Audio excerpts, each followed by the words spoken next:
Blog Talk Radio.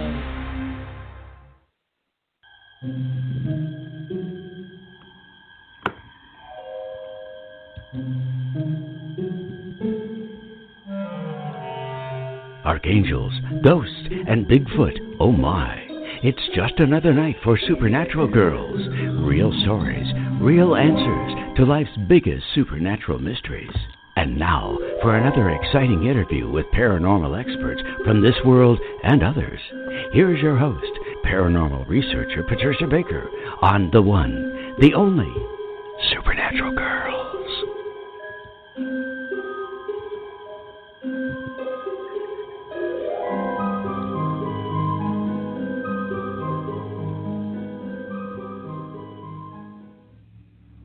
Welcome, everyone, to another exciting episode of Supernatural Girls Radio. I'm your host, Patricia Baker. I am here with my co-host, all the way from Tucson, Patricia Kirkman. PK, how are you tonight? Frustrated. Can't figure out why I'm hearing you twice. Oh, my gosh. Here we go again. Good. Now, who's breathing into the microphone? Don't tell me we have yet another visitor. Oh, that might have been me. You told That's me to you. hold Okay. Was it me this time? Okay. We have a great guest tonight who just popped in, and his name is Mike Clelland, and we are talking about one of the most fascinating topics in the UFO field tonight with Mike. It is all about owls and UFOs and synchronicity, and so we're going to get the whole lowdown from Mike in just a little bit. But first, we have to check in with you, PK, and find out about the numbers. What is going on? The numbers are driving everyone crazy. Okay. People, difficulty sleeping, that's no question about that. But everyone do remember that this month is a review of this year. We're facing ourselves coming and going, whether we like it or not. And it is a bugger. Today, we also are, as I said, overly tired. We don't know quite what to trust, what not to trust. There's secrets are popping up in different areas, or things are being made known behind the scene, but we won't be able to figure it out probably for the next day or two. But there's a lot going on, and I just don't even know where to start. It's just frustrating as the devil. Every one of us are facing what's been going on all year, and if we can fine-tune some of it, we can pull some of these things together and get it off our plate before we go into next month's issues, which is going to start looking at the coming year. But this month is going to really be a bugger because everyone is overly sensitive, which makes them sometimes insensitive. So we've got a lot of things coming. And God help us with what's going on in Washington, because they've got a lot of secrets that we really don't want to know. I mean, it's just crazy. Wow. Outside of that, life is good. Yeah, other than that, there are no problems in the world today. Okay. That's well, right. So this is a good heads up. We need to be aware of all of this. And, it's funny you should mention feeling tired, because I normally don't feel tired. Today I felt exhausted. And it's like, wow, where Everybody is this does. coming from? It's a 7-day. And so I have plenty of company. Okay. Sit down instead of stand, you sit. If you can lie down instead of sit, you lie down. And if you can spend time by or around water, you're going to feel great. Unless you're in the part of the country that's drowning with everything. I mean, This is just ridiculous.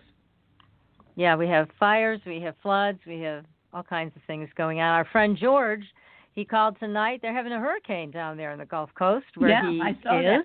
And he said that the winds are unbelievable. There's tree limbs down everywhere, but luckily he's safe in his new house, and that's a good thing. So, yeah, that's it's for sure. That is weather for has sure. gotten more violent. But anyhow, with all the winds that we've had here, I've lost part of one of my big trees out front are gone, and you'll go down the road and you'll see trees that have been uprooted right out of the ground because we're not used to this much water. That's right. And it's That's okay. Right. My poor garage is half drowned. I tell you. Oh no, you're underwater. Well, that's not good either. Oh gee. Well, change is everywhere. That's for sure. Oh, yeah. And last week I want to mention this because you and I had quite a strange experience on the air yes, with we our guest. did. Christy Robinette. She's a psychic medium, and she had a little bit of a tag along, we think, because during the show we kept hearing this very noisy, squeaky chair, and you and I thought it was Christy's chair because we're very attuned to any extraneous noise in the room. We make sure that we're not the source of it. And so in the break, I said to Christy, can you change your chair out because it's really noisy. Every time you move, we hear these loud squeaks. And then she really shocked me when she said, it's not me. She said, I'm sitting in a straight back dining room chair. So that's when we knew we had a visitor. And also, after the show, we had some phone calls from listeners who said, by the way, we heard demonic voices in the background of the show. And it was low and gruff and fast. So we had a few phone calls from listeners like that. And then after the show, I took a photograph, as I often do, in the room, because sometimes things show up. And that devil head showed up. Definitely a devil's head. Very clear. And I posted it on our Facebook page. If you haven't seen it, go to our Facebook page, Supernatural Girls on Facebook. Take a look. There is no mistaking what that is. And we're glad that it's not here with us tonight. But it did make an appearance. That's for sure. Make an appearance and made himself known. So we did reach out to Christy after the show. We let her know she should do some clearing and kind of get rid of that thing, whatever it is. But these kinds of things, it's so fascinating on our show. We're a little different than other shows. We don't just talk about the paranormal. We live it. And it happens regularly. But true. Yeah, it happens regularly on our show. So anyways, take a look at that photo on our Facebook page. And we do have a little bit of very interesting paranormal news tonight. Well, there was another sighting of a UFO. Seems like they're everywhere lately. And this one, where was this one? North Carolina skies that picked it up. And it was videotaped. Take a look. Again, that is also on our Facebook page. We found it on Mysterious Universe, which is a great source for paranormal news. And so there's that photo and video. And you know what, though, PK? That one looks like one of ours. Well, you said that earlier today, and I was looking at it, too, and I have to agree with you. I think it's one of our guys playing games with the rest of us. Yeah, I think so. Because we did have a gentleman on the show who talked about some of the undercover stuff that's going on, and that we do have our own UFO type crafts, and they usually send them out to be tested. What did he tell us? Thursday night was their testing night. He said if you see a UFO on Thursday night, it's probably one of ours. And I didn't catch which date this one appeared on, but it did look like it could have been one of ours. We'll see. And then the other story that you need to go to our Facebook page to see is about the little blue men. I mean, this is the cutest little story. Was pretty cute. It's adorable. Yeah. And this was written by Brent Swanser, and he reported about this little blue man that showed up to these children after a lightning strike. And these kids kept trying to get closer to this little blue man, and it looked like he was wearing a one-piece suit, a tall-brimmed bowler-type hat, and a black belt, and he was carrying a black box in the front, and he had some type of a strange blue beard, which could have been a breathing apparatus, the writer has remarked. That's what I noticed. They said, like, the beard split in the front where it could have been the breathing apparatus. And I'm just thinking to myself, a little Smurf with a part in the middle. Yeah. Cute as that. So they could never get right next to him because he would always move 20 feet away. But they kept trying to get closer and closer to him. And they went and told their teacher that this is what they saw. Of course, she didn't believe them. But she had them all separately write down their accounts and draw what they saw. And they all said the same thing and drew the same thing. And I tend to believe children who tell these types of stories that they are giving an accurate account to the best of their ability. And then there was another story of a young girl who also saw the same thing. But here's the kicker. Her mother saw it, and her father saw it. So this thing showed up in the parents' bedroom. It showed up looking into her window. The father saw it then, too. So there were quite a few sightings of this little blue man. And who's to say where he came from? It could have been an interdimensional. I doubt that he was extraterrestrial, but he could have been. And who knows? But it was just an adorable story. Yeah, it could be. And so, anyhow, take a look at that. Also, very interesting story. We love these kinds of stories, and we love to report them to you because they're just so much fun. So tonight, I keep losing my papers. I swear to God, there must be somebody in the room with me tonight. They're moving my papers all around. Okay. Before we go there, I just want to mention numerology. This is a good time to review the past year called Patricia Kirkman. PatriciaKirkman.com. You can find her at that website and also on the Supernatural Girls website. And get your numbers done. Find out what's coming up for you based on your name and your birth date. And if you're looking to work with dreams, start a dream group, you can contact me. I'm also on the Supernatural Girls website. Just click away, and I'll be happy to help you in any way I can. So this evening, this is such a fascinating topic we're going to be talking about tonight. The messengers, owls, and UFOs. I mean, I am so excited to hear what Mike has to say. There is something so profound about this. And I think we're only going to be able to get to the tip of the iceberg, but I think everybody should go get Mike's books. He's got 2 books out about this. It's called The Messengers, Owl Synchronicity, and the UFO Abductee, and Stories from the Messengers, Accounts of Owls, UFOs, and a Deeper Reality. So let me tell you a little bit about Mike. He is an avid outdoorsman, illustrator, and UFO researcher. And he has written extensively on the subject of alien abductions, synchronicities, and owls. And it was his own firsthand experiences with these elusive events that were the foundation for his research. Now, he spent nearly 25 years living in the beautiful Rockies, and now he lives in the Adirondacks up near us. How about it? So we're going to get him on right away because we have so much to talk about. Mike, welcome to the show. It's my honor. It's a delight. Well, this is a great topic, and we have so many questions for you. But this is a topic that came out of your own personal experience. So tell us what happened to you.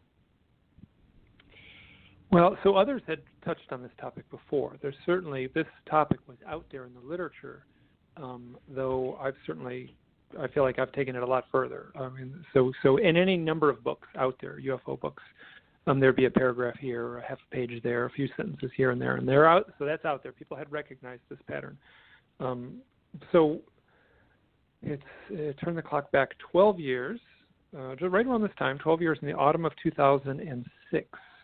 I was living in near Grand Teton National Park, and I went out camping for one night with a friend, and her name is Kristen, and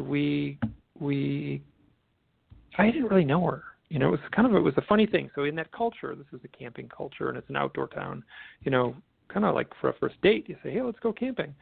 So that's what we did. We went into this beautiful spot in the mountains, and I teach a form of lightweight backpacking. So I was like, we could go with very light backpacks. There was no rain in the forecast, so we went without a shelter, and we simply slept out under the stars.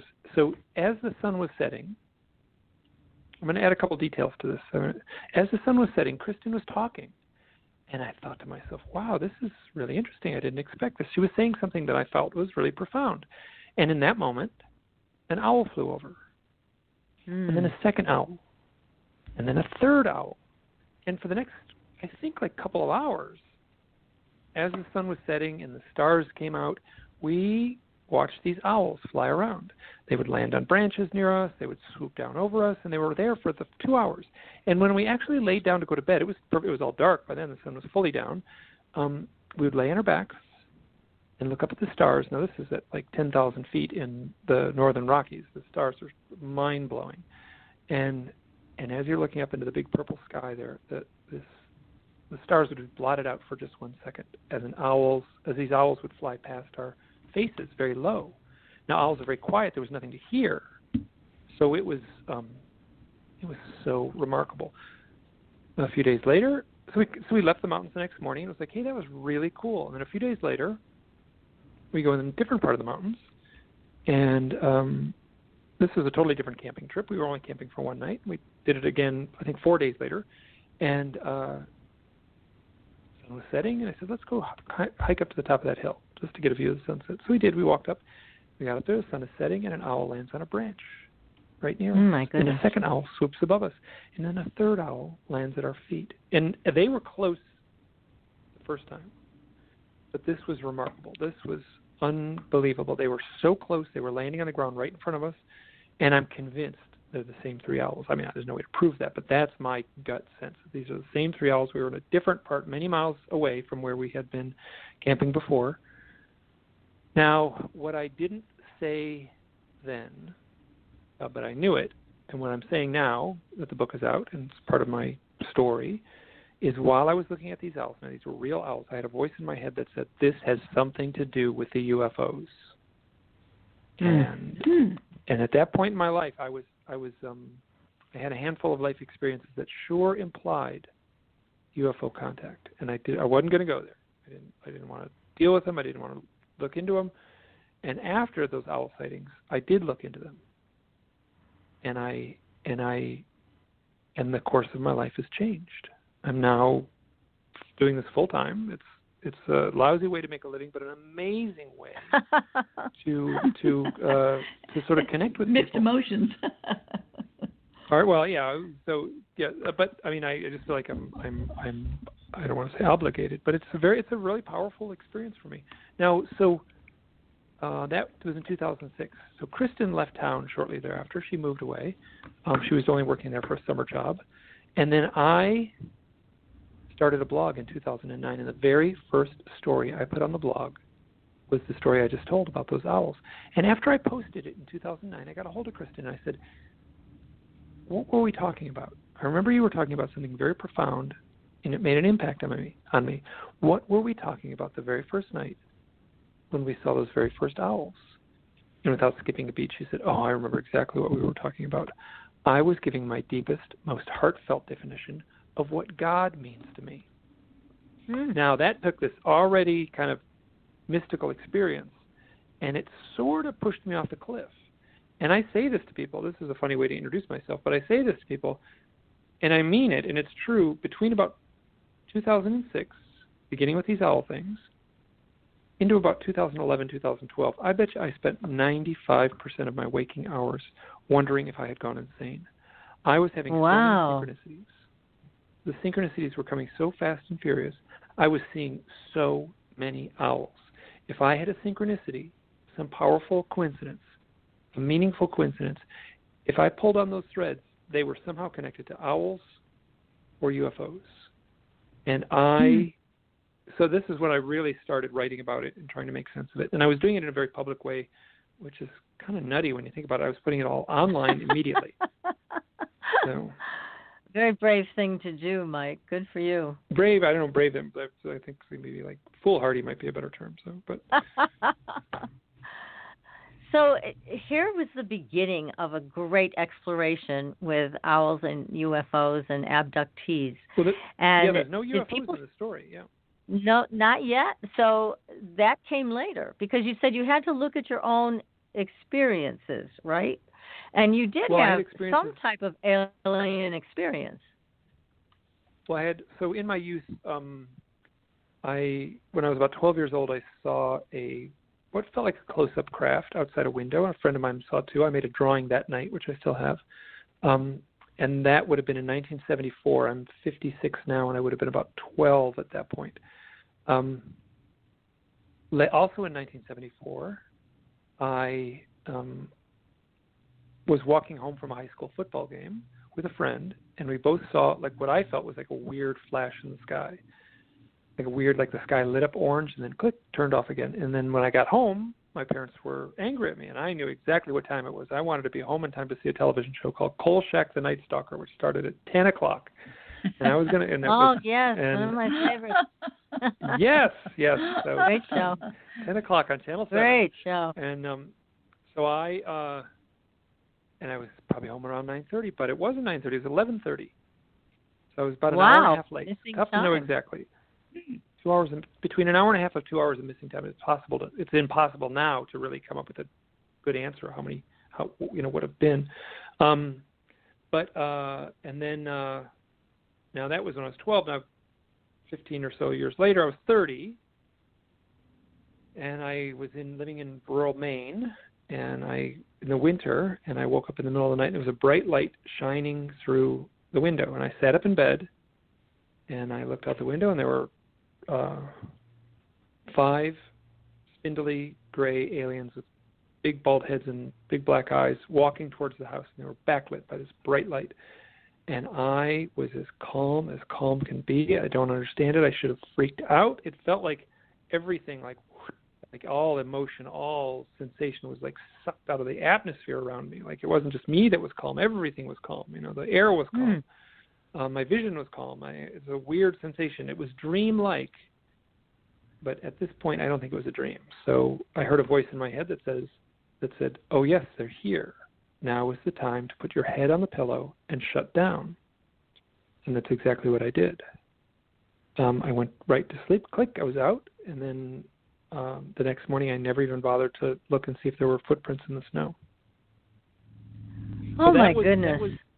That was in my background well before the owls. So I felt like I was primed a little bit to, that was what was simmering under the surface, those memories. Like I could tell all those stories. I could sit around a dinner table or a campfire and just say, "Hey, I got a funny story for you," and share those stories just like I did now. And I wouldn't have taken the next step. Like, what does that mean? What does that imply? I wasn't going to go there. I had a curious experience, and I knew that much, but I wasn't going to go the next step until the owls, when I started looking into my own experiences in 2006. So the owls have led you further down this path. And did you ever undergo hypnosis or anything to retrieve memories from those 2 events? Well, there's been more than those since then, yeah. So I have attempted hypnosis a few times, and actually quite recently, just a week ago, I attempted hypnosis. I'm not really ready to talk about that yet because it's the experiences are a little like I don't trust them what emerged. So, but what I can share a few things. Okay. But yeah, so very little emerged from the hypnosis sessions. One thing that emerged was a very strong sense of knowing. When I was Bud Hopkins, going back to 2008, hypnotized me about the event in 1993, where I was looking out the window in Maine where the 5 beings were. He asked me, like, what do you sense? What are you feeling? And it was just very palpable, which is a feeling that I knew, but I was almost too embarrassed to say it. And under hypnosis, I could say it. Is that like I recognize them? They're back. It's them. Like it was as plain can be in my memory under hypnosis that these were not strangers. These beings that I'd seen them many times. Now, also in just looking at this whole phenomenon, we often see an intergenerational component. Was this also true for you? Did this happen to parents, grandparents, aunts, uncles, anything like that? Not that I know of. I've thought about that, and I've asked around a little bit. Nothing. So I'm from the Midwest. Nothing as I remember. Stuff, so They don't. You're right. Well, you've had quite an interesting experience on and off, and you said you've had several more. That these 2 you mentioned are just 2 of many that you've had with extraterrestrials? It's funny, sometimes I'll sit with people, and like people who like research this stuff, and people who are like, I sat with this woman from Sedona for a while, and we just went on, and there's this one more story, and she's like, she's like a groovy Sedona, healer and starseed and the whole thing, so she was like, she was like, holy crap, it just goes on and on. I'm like, yeah, I guess it kind of does, so, but, it's funny. I mean, that's obviously like, if I had to figure out how much of my waking life was taken up by these experiences, it would be like a very, very small percentage, obviously. But it has it steered the direction of my life. It pushed me off the road. It sure did. It took you right down the rabbit hole. Now, one of the things I found fascinating in one of your presentations was when you looked at people's names that had owl experiences, and they had owl in their name. What in the world people is have up with owls that? in their names. I'm very, so a little bit of that is, that's a little bit more of an insight into the quirky workings of my mind. I know two people, Christina Knowles and Christopher Knowles. So Chris Knowles and Chris Knowles. And they were both living in Boston at the time. One of them has moved. They've both moved, but they're both from Boston. So Chris Knowles and Chris Knowles. One of them is a UFO researcher, Christina Knowles. And one of them, good grief, I don't even know how to articulate what this guy does. He's one of the most insightful writers and speakers on this subject. And he goes way out there as far as the way he tries to frame this stuff. So, and if you look at Knowles, Knowls, it has owl right in the middle. That's right. And and another one that I again, this is more the quirky workings of my mind rather than, don't nobody start a new religion over this one. But so owls are mythology. They're embedded into our mythology. So ancient mythology has owls as the messengers. They're messengers. They can see into the darkness. They can fly into other realms. They can fly into the land of the dead, to the land of the ancestors, to the land of the gods, and that's flying at night, right? So any ancient man would have seen the owls fly at night. That all over the world, that turned into flying into the other realm in all the world's traditions, mythic traditions. Now, they have to return with a message. I mean, that's the next logical interpretation. So the owl doesn't just fly off. He comes back with a message. So, I mean, I got a message from those owls. I saw them in the mountains with Kristen. I heard very clearly both times, this has something to do with UFOs. It was a message. Now, that's the ancient mythology, right? So that's going back to the Greeks and the Babylonians and stuff like that. Now, present day mythology, right? So Harry Potter has an owl that delivers the mail. It's perfect. It's a messenger. It couldn't be more straightforward. It's as plain can be. It has an owl that delivers the mail. J.K. Rowling has owl right in her name. Right in her name. Wow, that is just incredible. This is a little. This is. Don't nobody go out there and start a new religion over this one. But but it's the kind of stuff I pay attention to. Those little threads. I take note. Yeah, and it makes sense too. I mean, maybe there's an owl tribe, and having it show up in your name like that makes you a part of it. It's fascinating. It's just fascinating what you've uncovered here. Yeah, but it's not in your name. How strange is that? Well, I mean, it's all strange. So, I mean, I've given up on trying to categorize how strange is strange. Some of them was. So my story at the beginning, right? So those owls in the mountains. There's really not that much. That's not much of a story when you get right down to it. A guy goes camping with a friend. They see some owls. They go camping again. They see some more owls. The end. Right. But it changed the direction of my life. It sure did.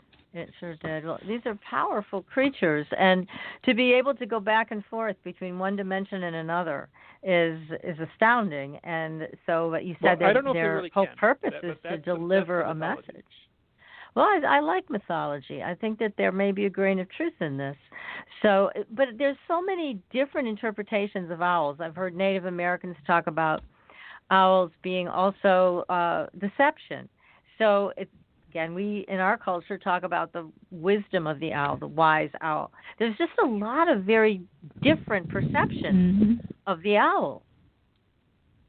I told Patricia that I had not seen an owl close up until a couple of weeks ago. And then I have one huge one that flew out of the tree, and I was stunned at how wide the wingspan was. And it keeps coming back now, and it sits on one of the shelvings of the it's like a motorhome carport type thing. And he sits on the rail there periodically, and then he'll take off. And as long as nobody disturbs him, he'll sit there for ages. And my granddaughter went absolutely crazy about seeing him and wanting to get close, but he just took off. But she was stunned when she saw the wingspan on him, as I was. Now, so here are a couple questions. So you said a couple weeks ago, when did you contact me to say you wanted to do this? Couple weeks ago. I'm not going to open my computer. Couple weeks ago. Yeah, a couple weeks ago. Isn't that interesting? Yes. So now also, so owls have huge wings. Owls fly very quietly, and the way they achieve their silent flight is because they have very big wings, and they actually fly very slowly. right? So a falcon catches the mouse by flying incredibly fast. If you look at a falcon's wings, they look like little fighter pilot wings. They're very short and stubby. and an owl's wings looks like a fan dancer. They are huge. They're long. Even take a little teeny owl. There's something called a saw-whet owl. It's about 4 inches tall. When they open their wings, it's like, whoa, it doesn't make any sense. It looks like a special effect or something like that, like on a cartoon. So owls have very large wings, and the reason they have those is it's part of their stealth technology. They have big wings to fly slow, so they don't produce any noise when they fly. There's a bunch of other stuff going on with their feathers and such. But I was stunned at how huge the wings were. I was mesmerized by the size. Everyone is. Yeah, I've heard it. I've seen owls and a lot of owls, and it blows me away every time. It's like they unfold these things out of it's magic. Like whoa, they keep on coming out. When you see a robin on the tree flap its wings, that ain't very impressive. But an owl is something else altogether. Yeah. That is. Well, we're going to take a very short commercial break, and then we are going to continue this fascinating discussion about owls, UFOs, abductees, the messengers. A new book with Mike Clelland. Well, actually, it's 2 books, and you should get both of them because they're great pieces of information, and they have real accounts of what's happened. So stay tuned, everybody. You're listening to Supernatural Girls Radio, and we will be right back. Are you ready for a new experience of freedom and powerful connection? Would you like a positive, effortless change in your life?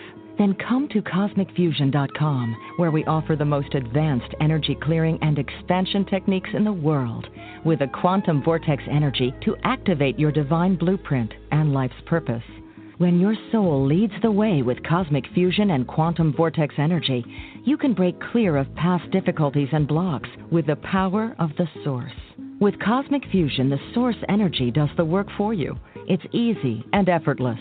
Listen to our free meditation right from our Cosmic Fusion website, the Cosmic Code Meditation. Sign up for one of our interactive webinars today. Come to Cosmic Fusion, www.KOSMICfusion.com, to experience an effortless awakening and transformation. Are you ready for an upgrade? Are you ready for a new experience of living in the 5th dimensional magic and powerful connection? Then visit CosmicFusion.com today. CosmicFusion.com.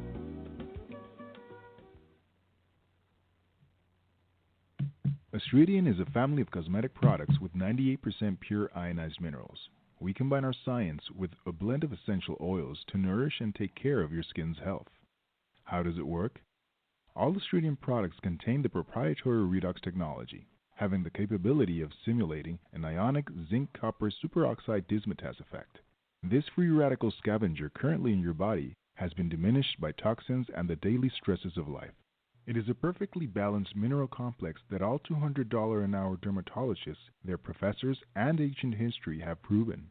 Redox technology is a process of reducing the skin's oxidation by transferring electrons from a radical state to a stress-free normal condition. Oxidative stress is a form of cellular aging, and as science has proven, a precursor to disease. The free radical theory of aging states that organisms age because cells accumulate free radical damage over time. Damaged cells are not beautiful, but healthy cells are. The Astridian family is presented in 4 different uses that cover unique benefits to your body. They are the Essential Anti-Aging Series, the Multivitamin Series, Sports Series, and Professional Series. Regain your youth with the power of Astridian. Visit www.astridian.com and inquire. Use the code SUPERNATURAL and receive a 10% discount on your first purchase. Astridian, the beauty of being healthy. Your property tax bill. Have you seen it lately? It's frightening.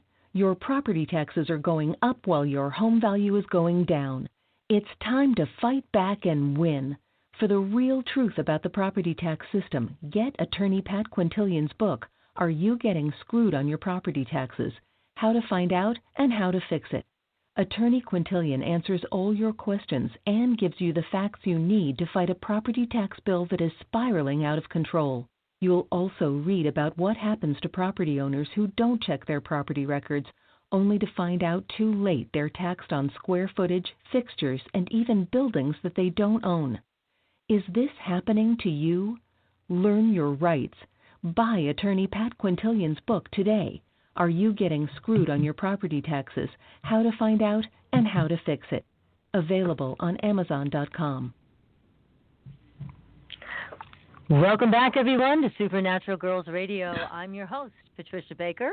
I'm here with my co-host, PK, and our terrific guest tonight, fascinating, Mike Clelland. And he is the author of 2 books. They're both excellent. The Messengers, Owls, Synchronicity, and the UFO Abductee, and Stories from the Messengers, Accounts of Owls, UFOs, and a Deeper Reality. So let's see, Mike, where do we go from here? You've got so many wonderful stories to share about people that have seen owls. And one of them in particular I'd love for you to share with our audience, which is the one about the person who saw the owl and it was really an ET. And I forget if it was a man or woman, kept hearing in their mind, owl, owl, owl, owl. Please tell that story. I think that's fascinating. This is a friend of mine. Yeah, this is Mm-hmm. so. This is a woman. Her pen name is Lucretia Hart, and she has a website called At Spiral's End, and it's worth looking at this website. It's an amazing website. When she was 19 years old, she was working in a summer camp for girls. Now, she had already had a lot of experiences at that point, and they always happened at night. So, and she knew it was like these contact experiences. She was aware of it. But she was working at this summer camp, and she was walking like basically between 2 buildings, right? So it's in a forest, and there's some buildings, and there's a path to the next set of buildings. And she leaves one set of buildings. She's walking through the forest. There's a little clearing there, and she can hear the girls like playing in the background, right? So she's not far. She's not deep in the woods or anything. And she turns this corner in the trail, and there's a gray alien standing right at the edge of the trail. And she looks at it, and it looks at her, and she hears this reverberating echo in her mind, like this. I mean, so these beings, by all accounts, have this sort of mind control. And she startles it, and it looks at her. She looks at it, and she hears this voice go, owl, owl, owl, owl, owl, owl, and she watches it turn into an owl. Hilarious. Oh, for heaven's sake. And then it turns and runs into the woods. Now, yeah, so now what that falls into is less the real owls, and that's what's referred to in the UFO literature as a screen memory. And the implication is that, she saw it, in her story, implies that the gray alien didn't turn into an owl. It's her perception that it influenced her mind to think she was seeing an owl, right? She saw a 4-foot-tall owl turn and run into the woods. Now, what's very common is someone will say, like, oh, I was driving home at night and I had a big owl on the road, and it sure was weird. And then when it was about 4 feet tall, then I got home, and golly, it was, 2 hours later than I thought it should have been. And then one day I get hypnotically regressed, and which is his own messy thing, right? There's no clear answers as to if you're getting true memories retrieved. But under hypnosis, the hypnotherapist will ask, what does the owl look like? And the observer will say, well, it's got a big bald head and these big black eyes, and it's wearing a tight-fitting spacesuit, and it's got long, skinny fingers, and I don't think I was looking at an owl. So the implication is that there's some sort of psychic projection that's influencing the mind of the observer to think they are seeing an owl. Now, it's not just owls. There's plenty of other stuff, too. There's deer. So on top of the list is probably owls. Very close second is deer. And then below that, there's all kinds of other things. Squirrels, firemen, Jesus actually shows up a lot. Dead relatives, raccoons, cats. So is it possible, Mike? I mean, I'm sure it's possible, but what do you think? Is this what they're doing? They're trying to influence us so that we don't see them, but we see something else that we're familiar with instead? In those screen memory experiences, yeah. I mean, so people are seeing 4-foot-tall owls. I get that all the time. Like, I was driving down and I pulled right up to this owl, and it was staring at me over the hood of my car. I pulled right up to it. It just stood there.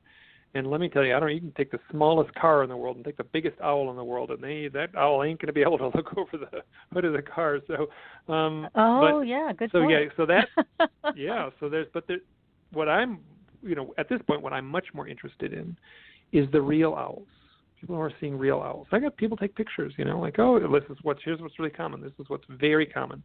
I'm going to do a lot of kind of, research. I'll talk to someone on the phone, or I'll show up at their house. And here's one story. This guy, Ron, and living in Utah, and I showed up at his house, and he had all kinds of experiences, some with owls. So he had one experience with an owl, right? He gets up in the middle of the night. He's impelled to walk to his porch. He walks to his porch. He looks out, and there's a 4-foot-tall owl standing in the yard looking at him. And I said, "Was it a dream?" I don't think it was a dream, and because I could feel the cold cement of the porch under my bare feet. I don't think that was a dream.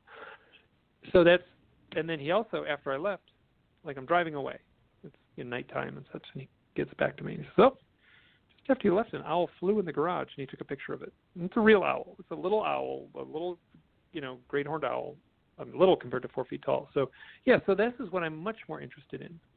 Is the owls showing up at what I refer to as highly charged moment, real owls showing up at highly charged moments. And I know some UFO researchers who will have none of that. They don't want it. No way. The owls aren't part of it.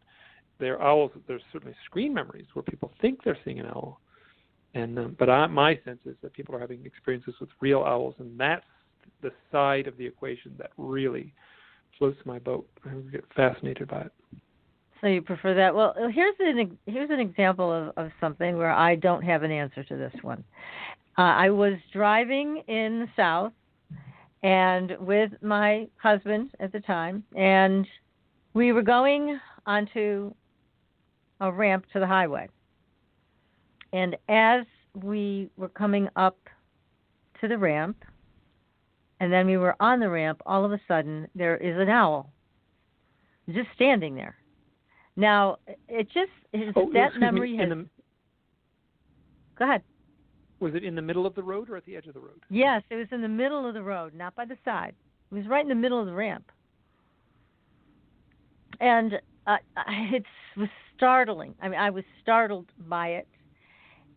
And when I think back on it, it is such a clear memory of seeing the owl. What I don't remember is the owl flying away. And that's what I think is odd. Because if you come upon an owl in the road, you would think that the headlights and the noise of the car would send it into flight.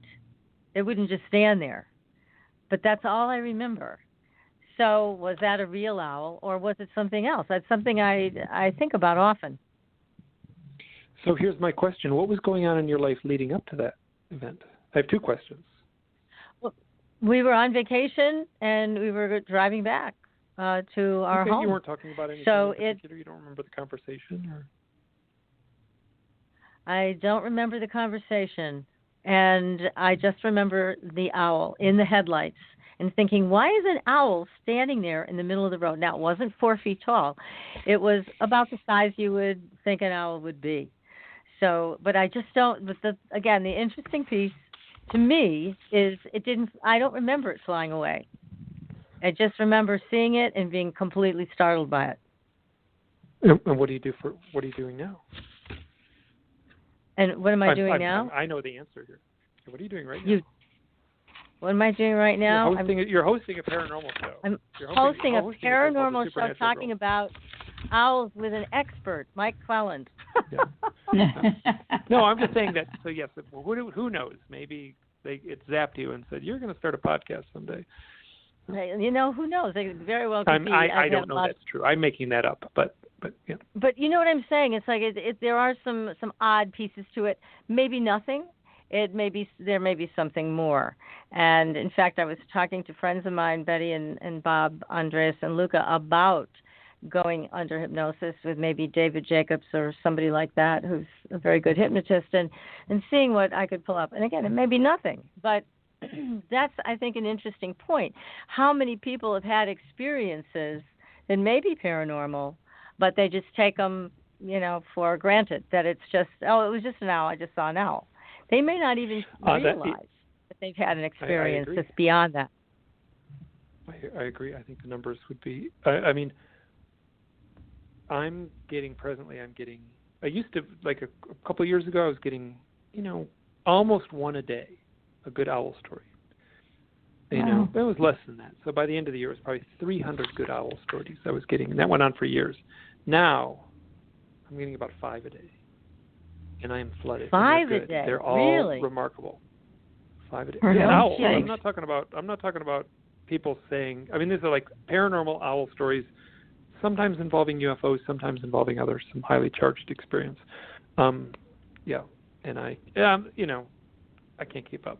So you just said a question, you know, like maybe, you know, what's going on? Do people have these buried memories? What's going on? And my sense is there is a lot going on under the waterline here. You know, in the grand human experience, I think there's a lot of weird stuff going on that people are just barely even capable of wrapping their mind around. So, and then I'm at the receiving end of a lot of these stories, and I feel very honored to be archiving and collecting and trying to make sense of these stories. Yeah, you're the keeper of this information and the wisdom that comes with it. It just feels, it's always felt to me, and PK and I were talking about this before the show, that we have yet to really grasp the true meaning of the owl.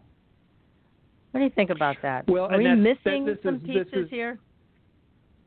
So there's a term. So I hear this is good. So to tell any story correctly, I have to we have to back up. I have to tell 3 things before I have to all these threads connect. So any story I tell is like, oh my God, it's like the can of worms just is running all over the place. So for the first book, I interviewed a woman named Jacqueline Smith, and she is a channeler. She's an animal communicator. She also channeled this big, beautiful book called, I think it's called Spirit Animals, or I think that's what the title of it. And she, you know, channeled a dolphin and a butterfly and a dog and you know, so this is, but she also channeled an owl. And I read that part of the book and I was like, wow, this is pretty good. You know, this is pretty good stuff. And she was very clear. She wasn't channeling an owl. She was channeling the spirit of an owl, like the collective spirit of an owl. So this is pretty grand stuff. So she was walking on this path every day. She saw this owl, and finally one day she said, do you have anything to tell me? Basically, do you have a message? And this dialogue in her mind, and she wrote it all down. So I contacted her by phone because I was like, I got to hear about this. And first thing I asked her, so what are you doing these days? And she said, I'm working on my 3rd book. And it's like, oh, what's your 3rd book about? It's like, well, it's about my UFO abduction experiences, my UFO contact experiences. Like, okay, so there's one more. The one like every person I talk to is like, well, what are you up to? I was like, well, I'm writing a book, or I'm, you know, the number of people who have this UFO contact thing that sort of emerge in my life is bizarre. So anyway, I'm talking with her, and I'm so glad I recorded this conversation.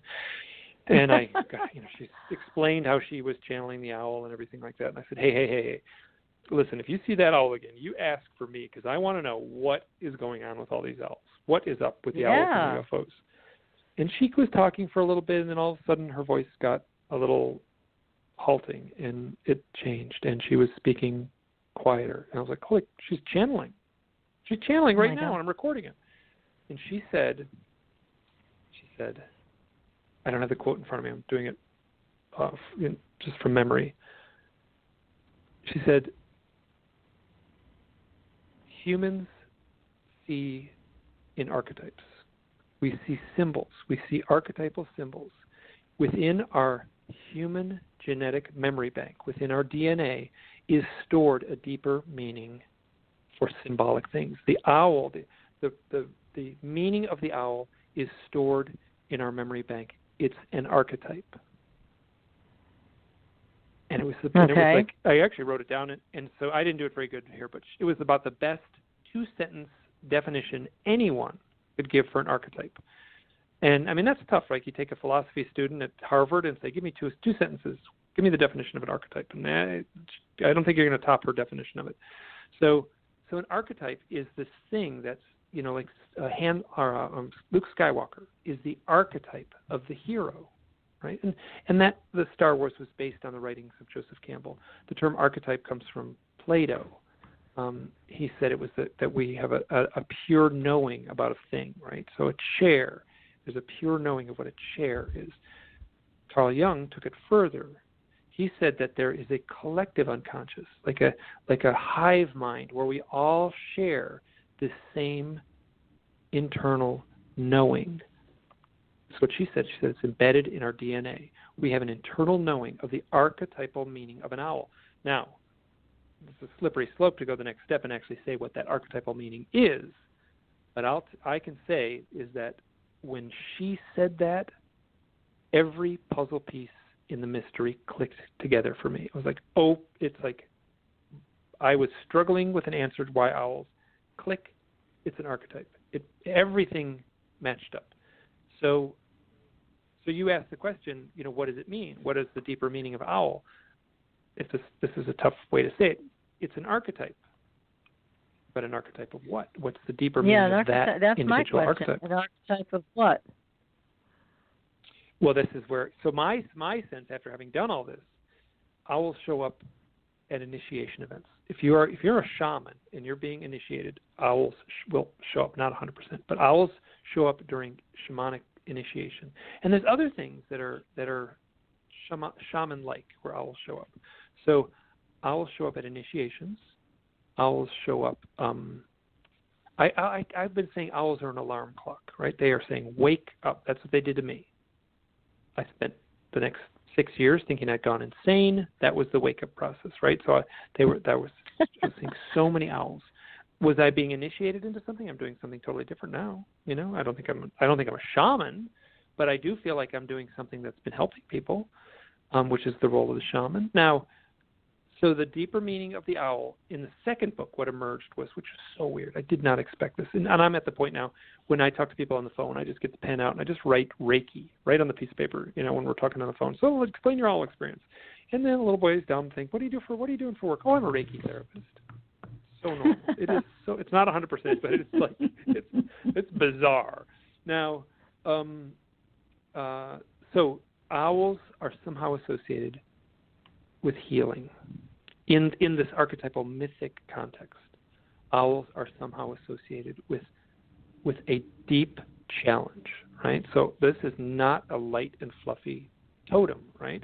So hummingbirds are a light and fluffy totem. Bunny rabbits are light and fluffy totems, right? So you have a bunny rabbit experience, you have a hummingbird experience. There's a few other animals, dragonflies and stuff too. These are light experiences. Owls are heavy, right. heavy. Doesn't make it bad, but you are going to be confronted with a challenge. I saw those owls in the mountains of Wyoming in 2006. My life became very challenging. I have a very difficult job in a way now, is to make sense of this stuff. So it doesn't make it a bad job, but it's very challenging. But the archetype is still not defined. It's like we're still kind of sitting here wondering, well, what is it? I mean, is it an archetype that that combines I know, I've been doing life and death, or is it the right and left hemispheres of the brain?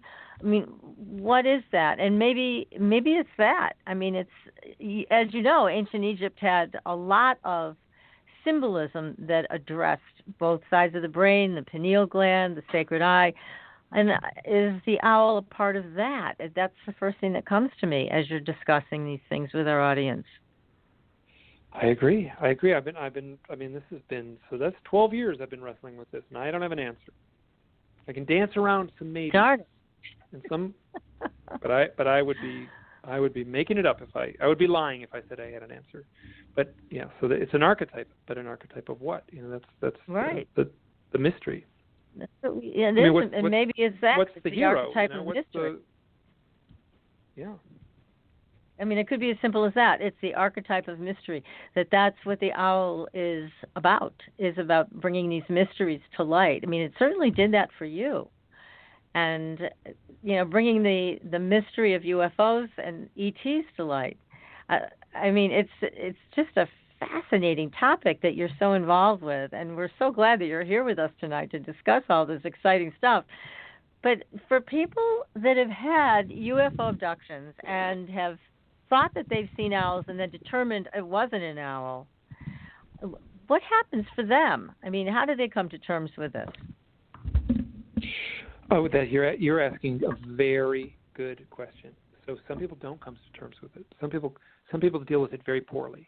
Suicides, alcohol, drugs. There's all kinds of depression, right? So that's a very common. If you've had UFO contact experiences, I've talked to a lot of therapists. I've had a history of clinical depression. This is very common within people who've had the contact experience. So, you are confronted with the deepest challenge. I'll say it. You're confronted with one of the deepest challenges of the human experience. You are confronted. If all of a sudden you have that confirmation event, like I am a UFO abductee, I am a UFO contactee. I know a lot of folks are shy about using the term abductee. If you have that experience, you're confronted with a challenge, and it's very difficult. Some people rise above it and then thrive and shine, and sadly some don't. And I don't have a recipe or an answer to what separates those two camps. There's these beautiful, radiant, transcendent people that have, and I'll call Whitley Strieber one of them. I mean, I think he's really stepped up to the plate and looked at this mystery in the deepest possible way. And other people have suffered terribly from these same things. So, right, society says it's impossible, right? The New York Times, well, actually, they've loosened their grip on that side of things since last December. Thank God. But the consensus reality, let's call it consensus reality, says, can't happen, it's impossible, but it happens. And once it happens to you, so not everyone, but consensus reality says it's impossible. Your direct experience contradicts that. Yeah, and this, I think because our whole concept of reality is shifting and changing, and we have so many shows like ours that talk about all of these paranormal events. I mean, our tagline is Supernatural Girls, where paranormal is normal. I mean, these conversations need to happen. I've said this for years, that people need to have these types of conversations. They are normal, and we need to find ways to integrate these experiences with our daily life so that it's not something separate, not something spooky or scary. It's just a part of our natural life. And correct, yeah. And it's great that you're doing this work, Mike. I think it's much needed. And again, it's a fascinating topic. This whole thing about looking at an owl face. And I picked a couple of them out on the internet and posted them. And right next to an ET face, they do look identical. I mean, the ET doesn't have the feathers, very similar, but yes. So that would be what the UFO abduction researcher would say. They say, yeah, they're choosing the owl simply because the owl looks similar to the gray alien. They may, a deer has big black eyes, right? And cats have big nocturnal eyes. So these are the things that show up in this. But, it's whenever anyone repeats something, it becomes dogma, right? And so I'm cautious, right? So that may be exactly the correct reason why the screen memories are choosing owls most of the time. But I think it might be they're choosing it for an archetypal reason.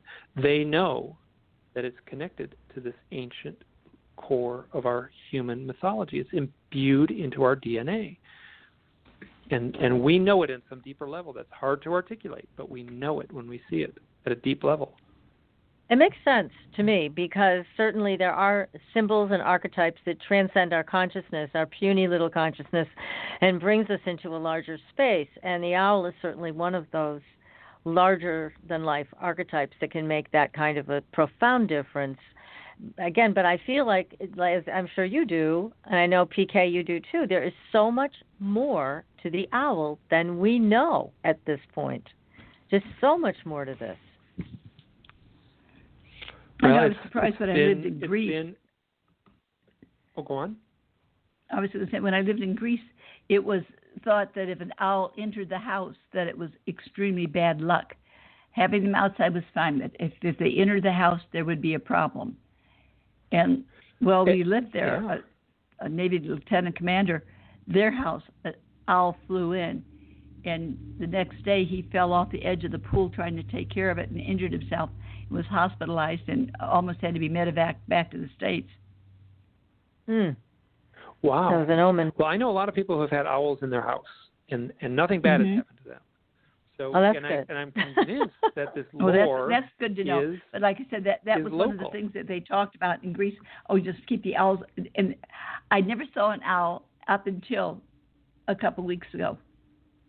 I've seen pictures of them whenever, we but started not to see exchanging emails. the actual owl. Well, they are so connected because here 2 weeks ago we contacted you, and suddenly PK is seeing an owl for the first time in her area in Tucson. And last night we have barred owls here, and they love to talk to one another, as I'm sure you know. And last night too. Yeah, they are having a heck of a conversation, and it's great to be able to hear them, and they can make some really interesting noises. Sometimes they sound like wild monkeys too. And when I first moved here, I thought I was in Africa because that's exactly what it sounded like. They had seen a white dog I had, and it just drove them insane. They were just ecstatic about this white animal because they could see it easily, and they were thinking, "Oh, good, here's something to eat." Thank God they didn't get them, but they're just so there's so many aspects to these owls. But I was able to learn how to make that same sound, and so I can go outside at night and call to them, and they will call back. So they're very simple like that, yeah. Yeah, I love that. It's fascinating, and again, I just think that there's a lot. I think this is just the tip of the iceberg with owls. There's so much to it. And I'm hoping that you're going to get to the bottom of this, Mike. I really hope you will, because we want to know. Well, that's not my goal.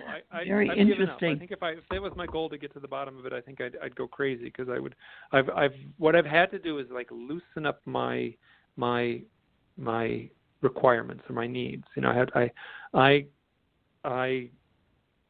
was struggling desperately, and there came a point. This is a funny story. I was doing the research. I have an iPad, right? So I'd get the books on Kindle, and I'd get a digital version of a book, right? I'm sitting at home. I'm like someone says, "Hey, there's an owl reference in this book." For instance, in I could read it aloud here. I'm not going to open up my computer. I'll do it. Paraphrase it. In Kurt Vonnegut's fictional book, Slaughterhouse-Five, where Billy Pilgrim goes to Trafalgar, or whatever the name of the planet is, and he's taken by the Trafalgamorians on their flying saucer, and he has all these time slip things. So there's all these key things that are part of the present-day UFO lore, like mixed up time. And so he leaves his house knowing what's going to happen. He walks out into the yard, and he hears an owl. But it's not an owl. He thinks it's an owl, but it's a UFO. And the UFO comes down, and it lands, it takes him, it abducts him. So here it is, 1969, long before Whitley Strieber's Communion, there's an owl-UFO connection in fiction. So where did that come from? That, I would argue, that's an archetype. And it emerged out of the creative process from Kurt Vonnegut's mind. Oh, so I'll get back to the thing. So I had an iPad, right? So I'm doing my research with an iPad. If I read a book, I can buy it for $9. Boom, I can have it within a minute, and I can search the words out, right? You get a UFO abduction book, and you want to search out the word owl. So you just type it in. There's a search engine for the entire text of the book, and so not only does the word owl come up, but other words come up. And if you're like a philosophical book or a book, kind of steeped in, mechanical imperialism, the word knowledge shows up a lot, right? So I have to I'm not interested in knowledge. I'm interested in the owl. So I have to kind of swipe past knowledge, and I have to go, okay, there's knowledge. Let me get past that. There's knowledge. Let me get past that. I'm not looking for knowledge, and there was like an epiphany almost in my deeper sense of this research that I did not want to focus on knowledge. I was moving past knowledge to get to the owl, and that defined my research from that point on. I have to loosen up my definition on what reality is in order to better wrestle with these things. People have told me some flipped out stories, and all I can do is say, here's the story that someone told me, and then share it as accurately as I can. If I was clinging to knowledge, right, I would say I can't put that story in the book. It's too crazy. But I do put them in, and there's a pattern in these outlying stories. What is the pattern? Tell us about that pattern. So here's something that was happening. Stories would show up. I'd get one story on a Monday and the next story on a Tuesday. I haven't told this story in a long time. I got a couple different versions of it. On Monday, I get a story, and there's a woman named Susan Kornacki. I've been waiting to talk to her for a long time. She's an abductee, or experiencer. I think she would choose to not use the term abductee. She's had direct UFO contact and retrieved without hypnosis, all kinds of experiences in her life. She was at a Easter party. This is these mythic elements, just Easter Sunday. She's at this. Actually, she was having weird feelings going up and down her spine. And then at this party, it was like boom, like she said, it felt like a Tesla coil going off. She was all of a sudden confronted with this wild, unimaginably strange feeling rushing up and down her spine and up through her head. She said, I got to get out of here. So she leaves the party, and her husband and daughter are at the party, and she goes home. She was living in Massachusetts, so Easter, springtime. She goes and lays down in the hammock in the backyard, right, just to try to chill out and try to make sense of what she's feeling. As soon as she lays down, an owl lands on the hammock's tied between two trees. An owl lands on one tree, and then an owl lands on another tree. So the tree that connects her feet to the hammock, an owl lands there. The tree that connects the head to the hammock, an owl lands there. And they start talking back and forth to each other, and she feels this energetic rush going up and down her body, right? So these owls are hooting. She's in the middle. This rush is going back and forth. I can't help but think of like a electronic component on a circuit board, right? There's three components, two owls, and this thing in the middle. Susan Kornacki is the thing in the middle, and the energetic rush is going. It's like her batteries are being recharged by like a positive and negative owl. Her husband comes home, and she says, "What do you see?" And he says, "Well, there's an owl there, and there's an owl there, and they're hooting at each other." She's like, "Uh-huh." Yeah. Leading up to that event, she had been having this nagging feeling like, I need to do like healing work. I need to do energy work. Afterwards, the phone just started ringing. And people were saying like, Susan, I got this thing I need work done. Can you come and can you help me with this problem I have with this sore back? And just, and so did they zap her with like energy healing owl magic? I don't know. That's certainly what it seems like. Yeah, now, it seems that way. On Tuesday, I get a call. It's like, oh, Mike, here's this great story. Here, I'll send it to you. And it was written up as an essay. And it was from a woman named Kelly. And Kelly had, now she's very cautious to give this name, and I'm not going to say, but she's had the kind of experiences that a UFO abductee described. I'll leave it at that. And she was aware that she'd been having these experiences, and she wanted some confirmation. She's lying in her hammock in her backyard, and she says, I need confirmation. So she would close her eyes, beautiful sunny day. She would close her eyes and count down from 10. Maybe if I open my eyes, after counting down from 10, I'll get some sort of confirmation. She opens her eyes, nothing. She does it a handful of times, nothing. Her little son, who's about 10 years old at the time, he's in high school now, comes running and he climbs in the hammock. He's like, Mom, what are you doing? And she says, I'm playing a little game. I'm closing my eyes. And he goes, oh, no. I want to play it. So he takes charge. And he says, okay, let's close our eyes. Dear God, can we see a UFO? 3, 2, 1. And they open their eyes, and there's a crystalline ship hovering above the trees. Oh, my goodness at the tree line of their backyard.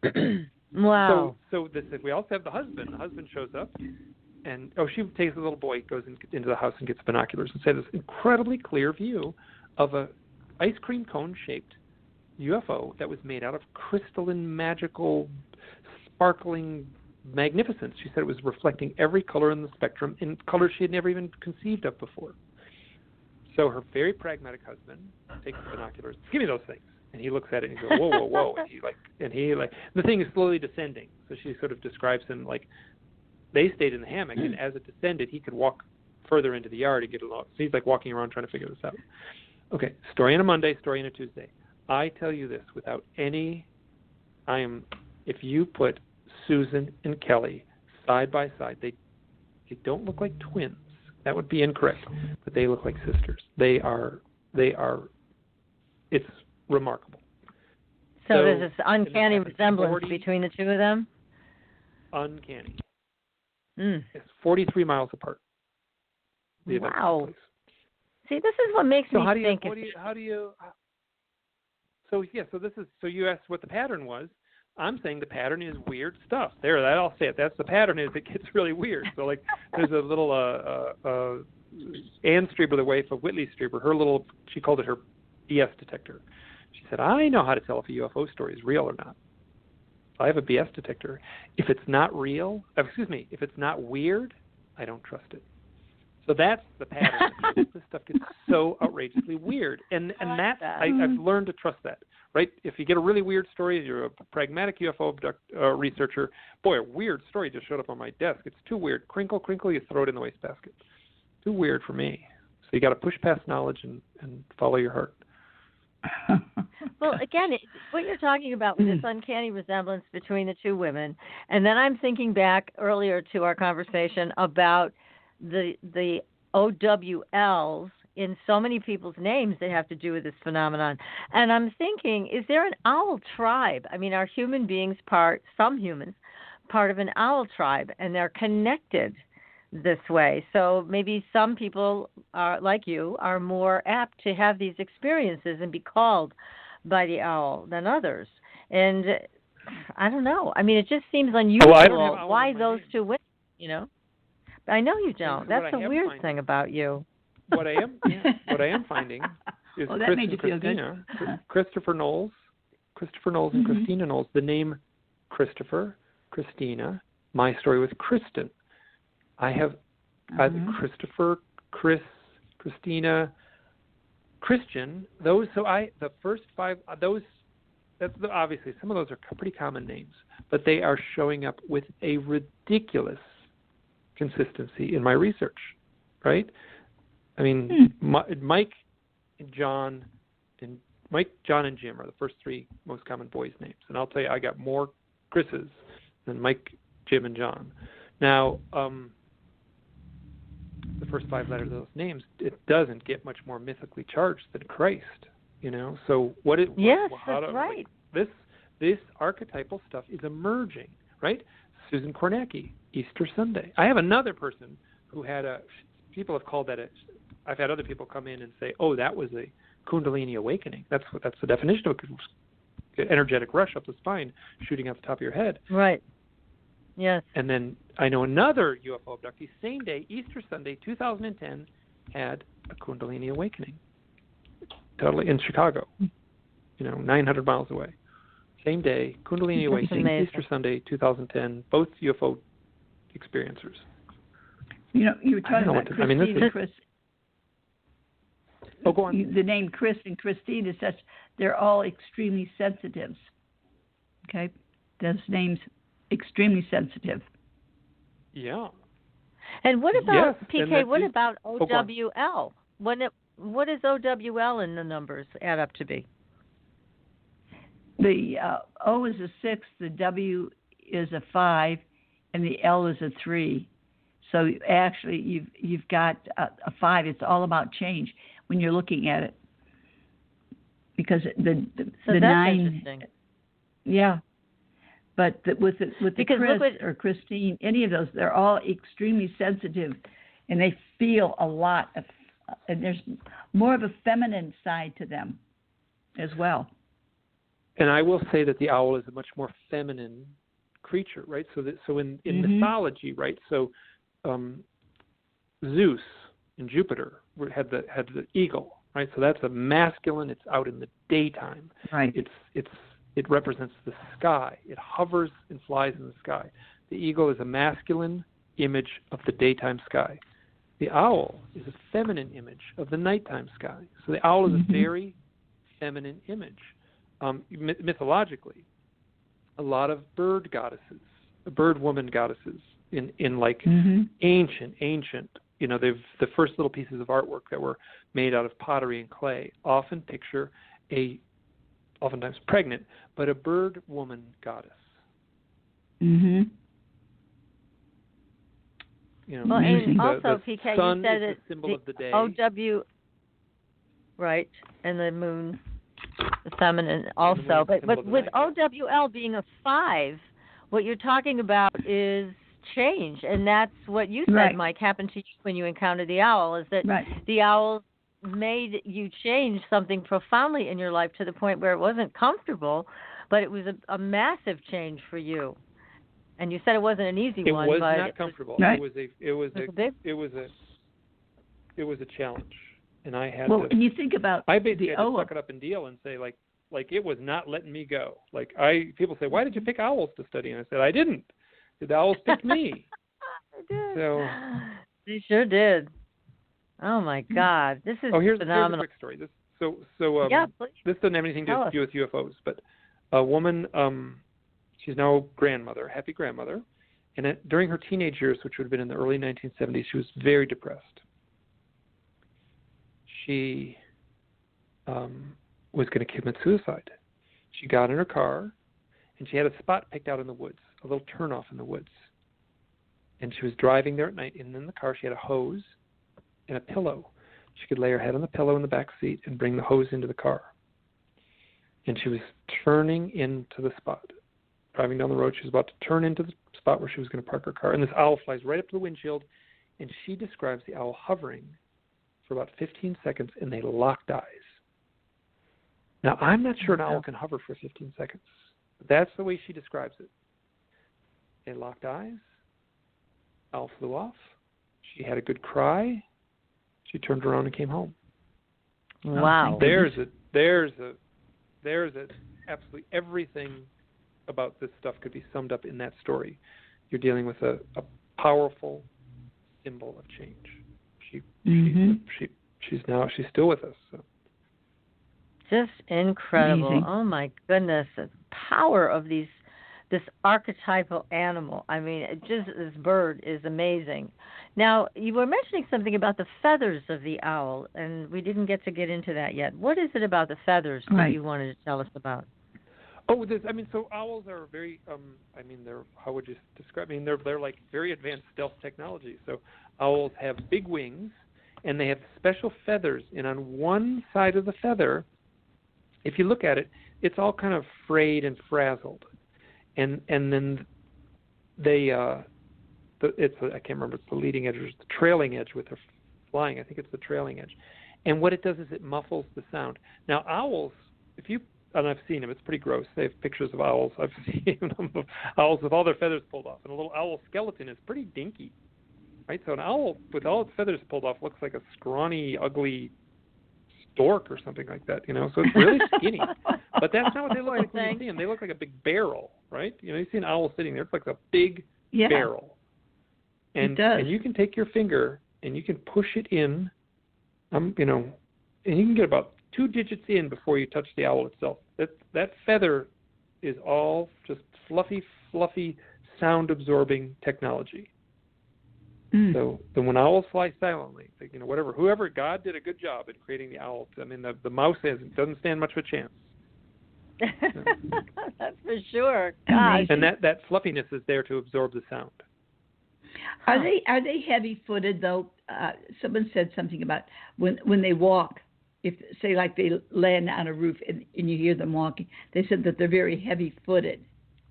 Is that true? Well, it's interesting because some owls do spend time on the ground, but most owls they'll only be on the ground when they catch a mouse. They'll fly right up to a tree and eat the mouse. So owls actually look kind of funny when they walk. So and some owls do spend, burrowing owls obviously spend a lot of time on the ground, and then there are no trees in the far north, so the snowy owl spends a lot of time on the ground. But I don't know if they're heavy-footed, but what I've also talked with a lot of people who've held owls, they're very light, because the illusion is that there's this big heavy thing, but most of that's feathers. So if someone gives you a leather glove and lets you put an owl in your hand, they're pretty light. That's something. They're magical in so many ways. They really are. So what other stories have you heard that are more of the paranormal variety, Mike? How many? What we got? Till we can run this on till tomorrow or something like that? I don't know. I got a lot. I got more stories than your show can possibly. I know you do. Let me think for a second. So here's one that I love telling. So there's a friend of mine named Ben. He has had, again, I'm not the guy to call anyone a UFO experiencer, but he tells the kind of stories that a UFO experiencer will tell. He has a missing time event, and he was driving with his kids, and they were coming home from a birthday party, and all the kids and the neighbors' kids were all in the car, and they like, his name is Ben. Ben, tell a story. He says, here, I'll tell you a story. He says, what the heck? I'm going to tell some of my weird paranormal stuff. So he tells a handful of stories, and he tells it kind of playfully for the kids, but he's driving, and he's like, realizes it's the first time I ever told these. I don't tell these. And then the culmination is a missing time event. So he finishes the missing time event part of the story.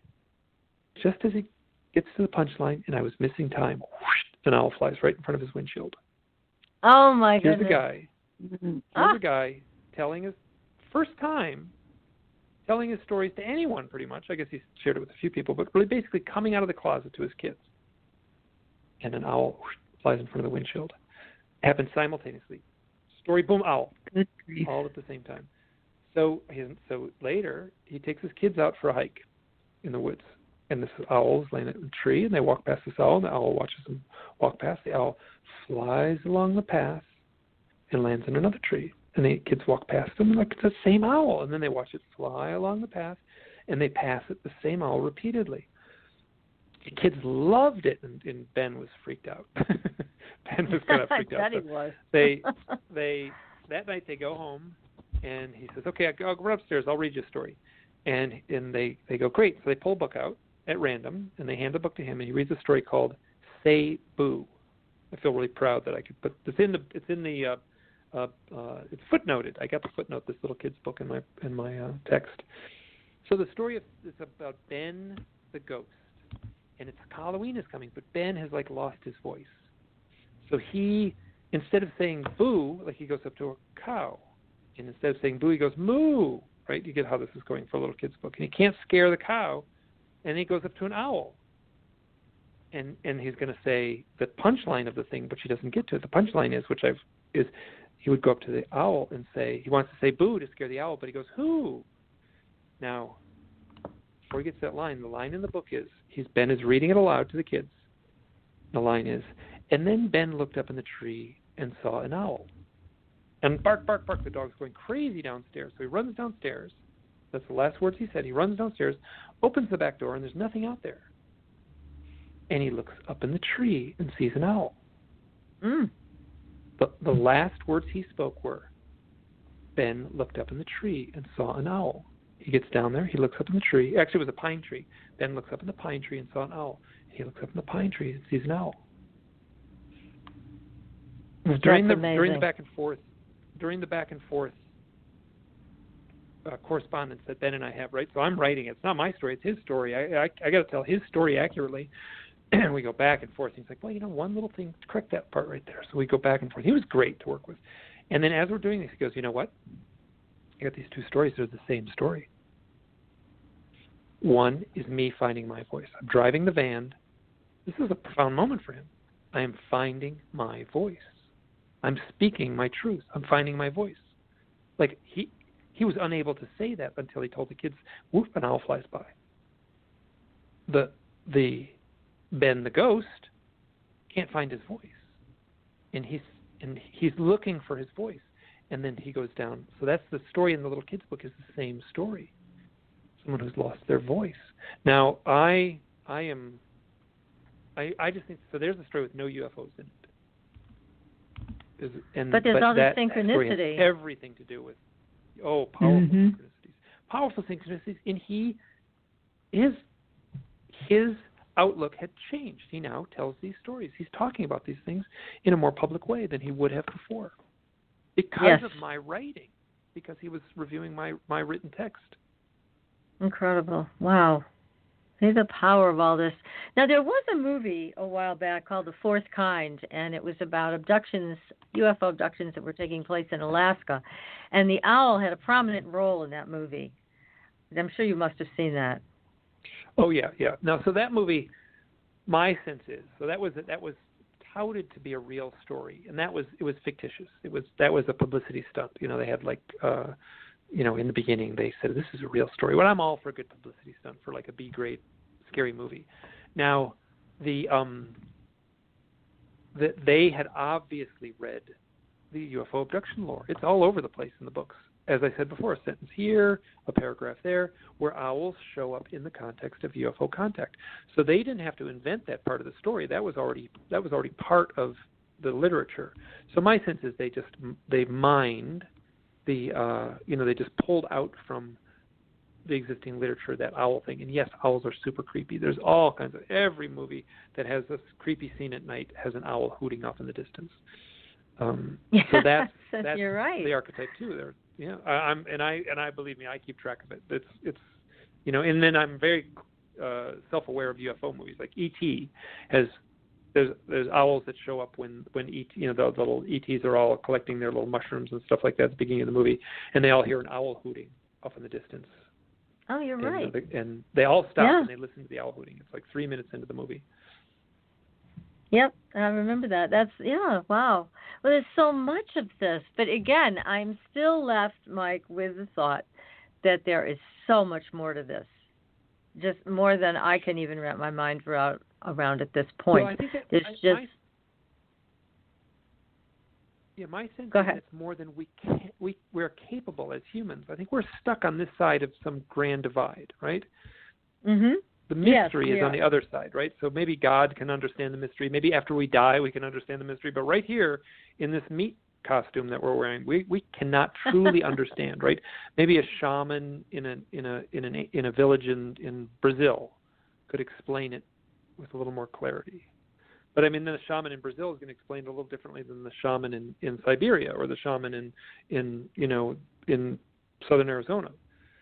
But yes. So there's but we are stuck on this side. So I've given up trying to solve it. But I agree completely that there's a depth and complexity to this that leaves me thunderstruck, and that's why the second book, the subtitle is Owls, UFO, and a Deeper Reality, because that's what I sense is symbolic of the owl, is this deeper reality.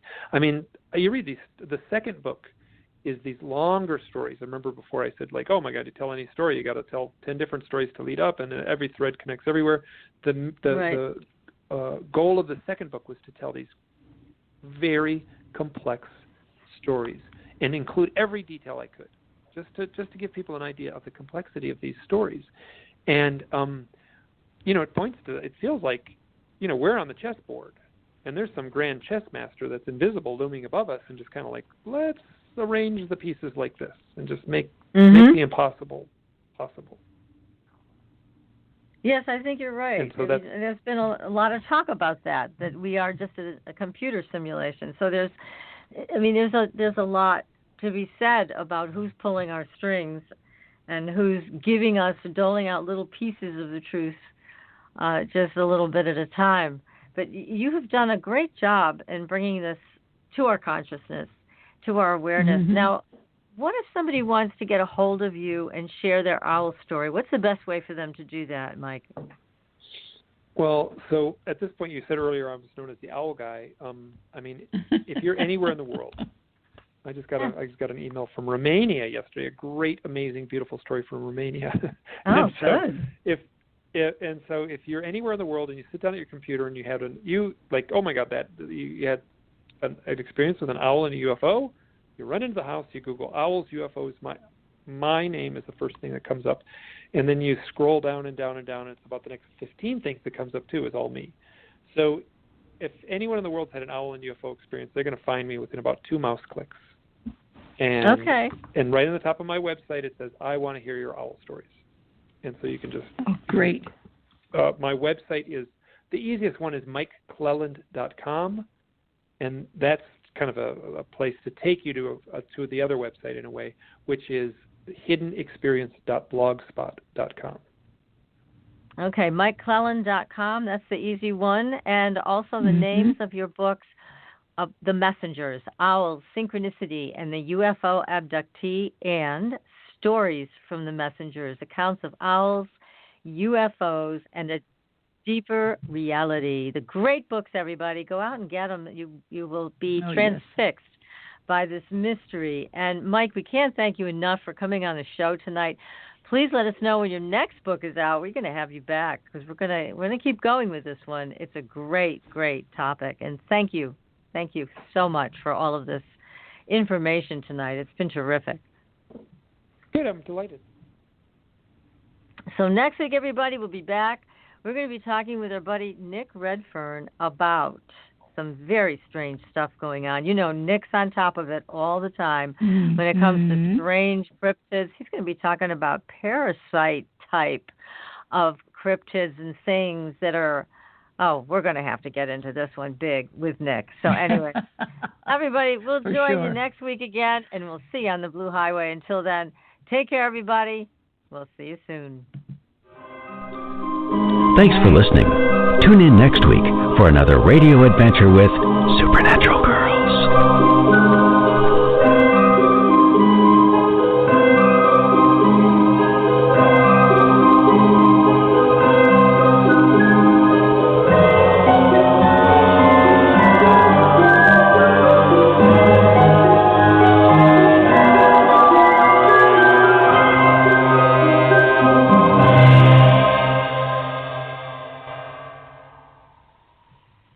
Hey, thanks again, Mike. That was terrific.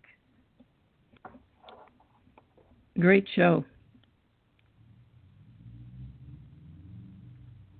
I think he's gone. Talk to you in the morning, Patricia. All right. Talk to you soon. Night. Bye-bye. Call in 888-919.